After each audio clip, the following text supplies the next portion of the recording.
Relasyon ni Kim at Paulo may basbas sa Thailand. Kim Paulaja na-amaze sa OOTD ng actress.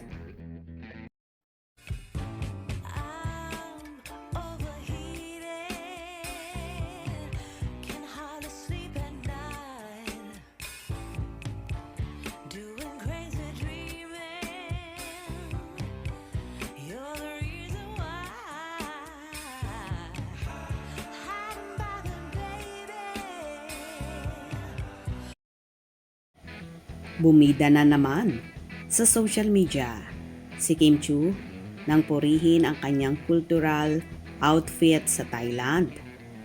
Nasa Thailand si Kim nang kunan ang ilang larawan nito na nakasuot ng traditional casual cultural outfit nang bumisita ito sa ilang mga templo. Kasama ni Kim sa mga larawang pinoste ng isang fantasy Chinita Juliet ang kapatid ng box office sa actress na si Twinkle Chu na pareho rin itong nakasuot ng Thai OOTD. Gandang-ganda ang Kim Paulaja sa pagkakahapit sa katawan ni Kim. Ang long silk skirt na tinernuhan nito ng lace blouse. Lalong lumitaw ang magandang hubog ng actress at ang kanyang model Thai figure. Sabi nga sa mga comment, hindi lang binigyan ng pansin ni Kim ang cultural fashion ng Thailand, kundi inirespeto pa nito ang templo.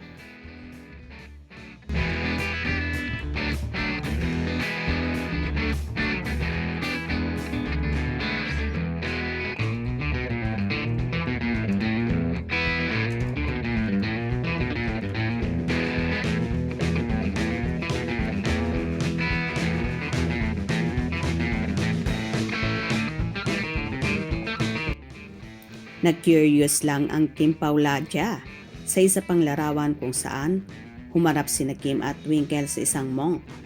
Ano raw kaya ang pinapusuan, pinabasa, pinabless ni Kim sa kanyang kapalaran sa taong ito?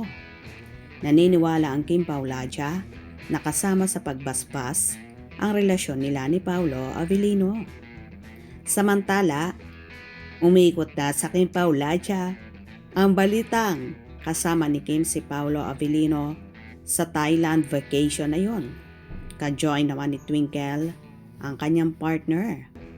Ang bakasyon na ito ang rason kung bakit wala si Kim sa kanyang noontime show nitong mga nakaraang araw.